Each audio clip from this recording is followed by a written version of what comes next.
I, 24 female, have been seeing a therapist for 10 years. I have anger issues. I used to be really bad and not able to control my anger. Still, after seeing a therapist and getting the help I needed, I've been able to control it better. I sometimes have slip-ups.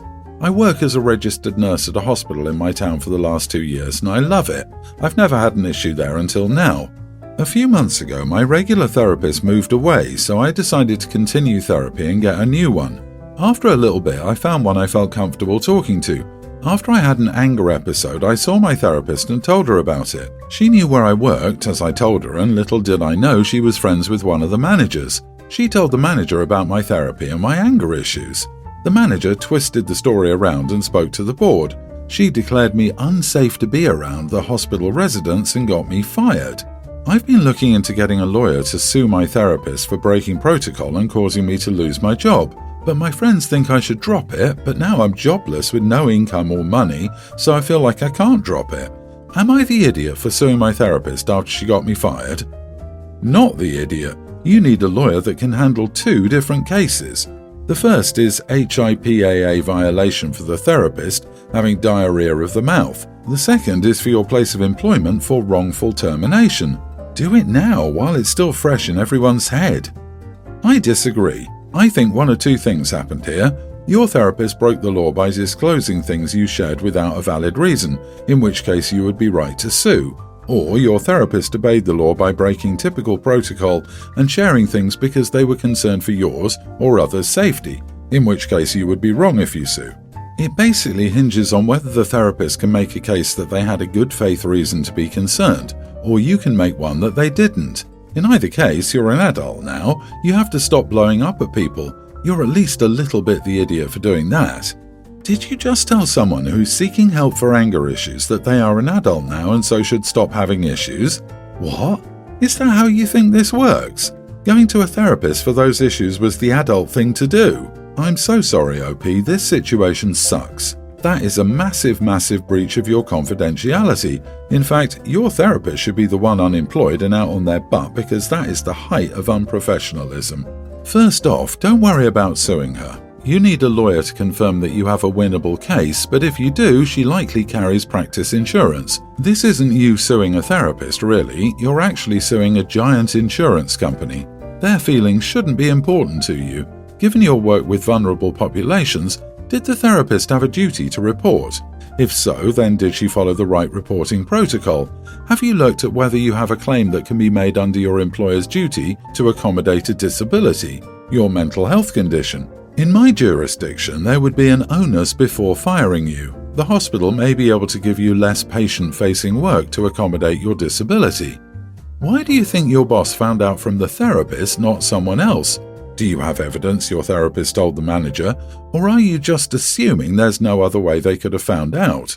Maybe ask your truest friend why they're telling you to drop it rather than get compensated for what sounds like wrongful termination and a doctor-patient confidentiality breach. They may tell you something you need to hear. Good luck. My daughter Amelia, 18 female, is a ballet dancer and will be going to a prestigious dance school when she graduates. Last week she had a recital at a local church. Obviously she wanted family and friends there as it was a crowning moment for her. She especially wanted my son, Teen, to be there. They're very close. My son promised he would come. Now, my stomach hurts is the oldest kid's excuse in the world, so I told him to drink water and he'd probably be fine. I felt he didn't want to go because ballet is sometimes seen as uncool, especially for boys. He'd already refused to wear something nice to the recital, just jeans and a t-shirt. He left it at that, so I figured he was fine. The recital went beautifully and it was a great day. However, that night it became clear my son had actually taken a turn for the worse and he had to go to the doctor. I can't say I wasn't frustrated with him. If he knew it was something serious, he's old enough to use words. When I visited him, I asked him why he hadn't said anything and he got irritated, saying he knew I didn't want him to ruin his sister's recital. I couldn't believe he was trying to turn this around on me, and we argued for a bit. From his point of view, I was an idiot for making him sit through the recital when I knew he didn't feel well. But there's no way I could have known he felt that bad, so I couldn't agree. He finally just turned away from me. When I brought him some flowers and cards from his family, he still didn't say a word. I'm at a loss. Most people I've talked to don't think I was out of line and that what I did was understandable. Am I the idiot? Oldest kid excuse in the book. Should have used his words. Can't have it both ways. You are the idiot. He said he felt unwell, but you made clear you didn't believe him and made assumptions about his motives for not wanting to attend. You then blamed him for becoming worse, not saying anything. I'd not be talking to you either. You're a terrible parent.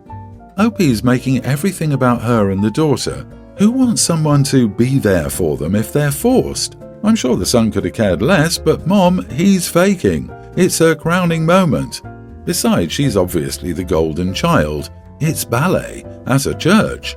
He can love her to pieces and still not want to go, even if he's well. Just like she's free to not watch his game or play hockey or whatever he does. How can you acknowledge that your kids are close and your son promised his sister that he would go, only to immediately jump to assuming he was lying to get out of going? Don't blame not wearing something nice, since we know he was so unwell that he needed hospitalization. Unless you were visiting him somewhere else, which begs the question, why isn't he home? Mother of the Year. Ugh. When I was young, my dad always used to call me a hypochondriac. I learned that if he didn't listen to me after one complaint of feeling unwell, to not bring it up again because he wouldn't listen, and I'd only feel worse if we argued about it. That was how it went, until I had meningitis, and my dad dismissed it for several hours until my mother came home. I was in hospital for weeks, and I nearly died. My dad felt awful about it. He realized he created a situation where I wouldn't tell him about my illnesses because of his reaction. He apologized to me, and he adjusted the way he behaved. When I had appendicitis about 10 years later, he was the one to immediately say we should go to a doctor, and I was able to get to surgery before it burst. The important thing is, he learned from the experience and ensured it would never happen again. You need to know that your son doesn't feel able to communicate with you about his health without you prioritizing something else. That is an atmosphere you created. You got lucky this time in that it sounds like your son will be okay, but that may not be the case next time. Apologize to your son. Listen when he tells you something is wrong. Act accordingly. It's not your child's job to be the adult in your relationship.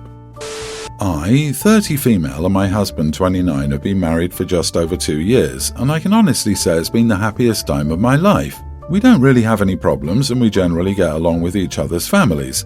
However, my sister-in-law, 27, came around the other day. We've always been friendly enough towards each other, but I certainly wouldn't call us friends. One of the reasons for this is because of her weight. She's fat, like 400 pounds plus fat. I find it hard to judge weight accurately when it gets to this size.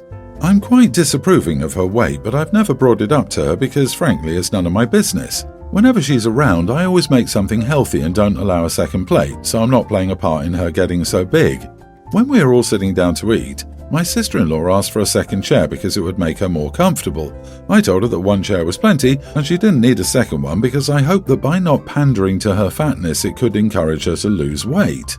Instead of just accepting it, she flipped out at me, calling me a witch and all sorts of other unpleasant names. She even called me fat, which I thought was rich coming from her. I've recently given birth and I haven't lost the baby weight, but I'm only a bit overweight. I told her that everyone else only had one chair and asked why she was any different. Instead of admitting she was fat, she stormed, more like angrily waddled, out of the house and drove off. My family has been pretty split over it.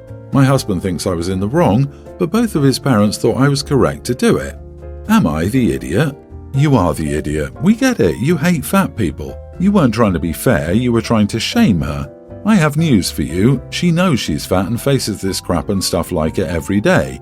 Yes, her reaction was a bit over the top. Still, if society is telling you over and over again that you somehow have less value than people who are smaller than you, you're going to react strongly when you find out that somewhere you assumed was a safe space is no less hostile than anywhere else. The only reason his parents likely agree is because they also believe, wrongly, that they can shame her into thinness. No seconds allowed. No extra chair to make someone more comfortable. Were you out of chairs or something? She simply asked for a second chair, and you felt the need to be rude when you're also a bit overweight. Before you start casting stones at anyone, make sure you're clean. Aside from all the fat shaming, you're a terrible host. Ugh, your poor baby has a heck of a life ahead of it, with mom monitoring every calorie. It's not your place or your responsibility to try and better her. What you define as better may differ dramatically from your sister-in-law or anyone else. Did you make something healthy? Are you a nutritionist? You thought not allowing your sister-in-law to be comfortable in your house would motivate her to change her life? Are you a life coach? Blatantly clear, you are the idiot. My teen female mom got pregnant young, and she has me and my brothers, 18 male and nearly adult male. My mom and the person I know as my dad started dating while she was pregnant with me. My whole life I was told he was my father, and his name is on my original birth certificate. My bio mom and dad were unfit parents, and it resulted in us being taken away by CPS. They eventually got their parental rights taken away. We were later adopted by a different family, and they are who we see as our mom and dad. A year ago, we discovered that the man we thought was our bio-dad is, in fact, bio-dad to middle brother, and our bio-dad is a person we'd never met. Our bio-dad reached out to us, and while we were hesitant at first, our parents suggested we at least say hi back. We did, and eventually we ended up meeting bio-dad and later his family. Through this, we learned that bio-dad knew that our mom was pregnant but chose not to be involved and wanted nothing to do with us as he wasn't ready to have children. Present day, bio-dad is married, and he and his wife are struggling to have kids, so after several months of slowly gaining our family's trust, bio-dad suggested to our parents that they have unofficial custody with him, where we'd spend some weekends, holidays, summers, etc. and such with him and his wife. My parents said they're not willing to give up weekends, holidays, etc. and don't want to have any unofficial agreement either. This annoyed my bio-dad, and he started throwing the dad card around, saying that he's our father and therefore he has the right to have us around as much as he wants, and that his suggestion was him trying to be reasonable. He then came to us, saying he wanted us to be a family again and they were keeping us from him, etc., and just trash-talking my parents a lot. I guess he was trying to get us to side with him, but this just made us start to not like him. The next few times we met, he just kept on trash-talking our parents, and I told him that he had multiple chances to be a parent but chose not to. He doesn't get to be a parent when it's now convenient for him, and had he stepped up earlier, he wouldn't be in this situation. I also said that if he kept trash-talking our parents, we'd stop talking to him. Now we've stopped talking. Our bio-dad then took to social media, telling any and everybody that my parents are evil and keeping him from the only kids he might ever have, and calling us kids brainwashed, dumb, and ungrateful. Since then, we've had his family and friends contact us, saying we should apologize to bio-dad and rethink our decisions. Others blame our parents, saying that one day we'll snap out of our parents' brainwashing and regret cutting our bio-dad off. Some went even as far as to say we're ungrateful, petty, and all kinds of mean things. Am I the idiot for telling my dad it's his fault he's in this situation? Not the idiot, this is ridiculous. How can a perfect stranger enter your life as a nearly legal adult and start claiming parental rights? If he cared, he would have been present in your younger years. You and your siblings owe him nothing. As far as you're concerned, he's just a donor. You have actual parents now, even though you're not biologically related. I agree. I'm a parent and am horrified at how bio-dad is acting, especially with those horrible social media posts. I'd reply to his friends asking what OP should be grateful for. The fact that a bio-dad knew about his children and abandoned them to CPS for the first 17 years of their lives, only to show up when they were adults and expect someone to love him? OP, you're absolutely correct. He had multiple chances to be a parent but chose not to. He doesn't get to be a parent when it's now convenient for him. If his family and friends keep harassing you, respond with that and block them. You had a great adoptive mom and dad who really care about you and aren't using you to soothe a childless wife. I suspect if bio-dad's wife has a kid, you'll get dropped again. Never have contact with him again. His behavior is off the rails, mean and ridiculous. Move on with no regrets. My ex-wife, 42, and I, 41 male, were married for 10 years and had 3 kids. Teen male, tween male, kindergarten male. We got divorced 4 years ago, with no infidelity, just 2 people who decided they had to grow apart. To be honest, we as a couple were terrible. I'm surprised we were together that long. We're good friends though, and even better business partners. We own a small construction company, 50-50. Ever since we got divorced, we have both remarried. I married my wife 2 years ago and she married her husband a couple of months ago.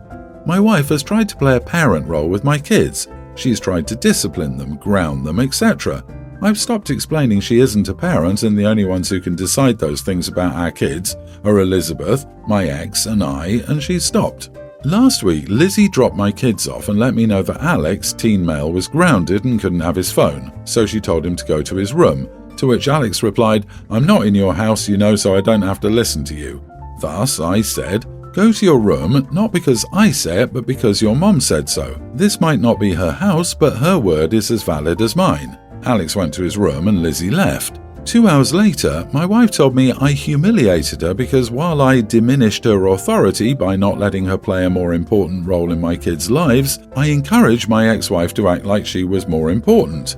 By "her word is as valid as mine," I meant regarding the kids and their lives. It doesn't mean I'd let Lizzie disrespect my wife. Apparently, everyone is on my wife's side. They say that I should have told Lizzie that her punishment wasn't valid in my house, but I don't think it was the right thing to do. She respects my decision, so I must respect hers. Am I the idiot? Not the idiot. Your ex is more important. Those are her kids. They don't stop being her kids and become your wife's kids as soon as they enter your wife's house. This is the healthiest parenting I've ever heard of. Kudos to you and your ex-wife, and good job setting parenting boundaries with your new wife. I'm impressed. So the mouthy teen who talks to his mother with so much respect in front of his father, I'm sure he's just as nice to the wife when dad's not around, especially since he knows she isn't allowed to discipline them. You are the idiot, OP. If she can't discipline, she shouldn't be responsible for childcare. So have fun watching that kindergarten version of yourself. I would never agree to watch children I couldn't correct or discipline. Hope your wife realizes that she deserves more respect and care than to only be your housekeeper, cook, and bed warmer.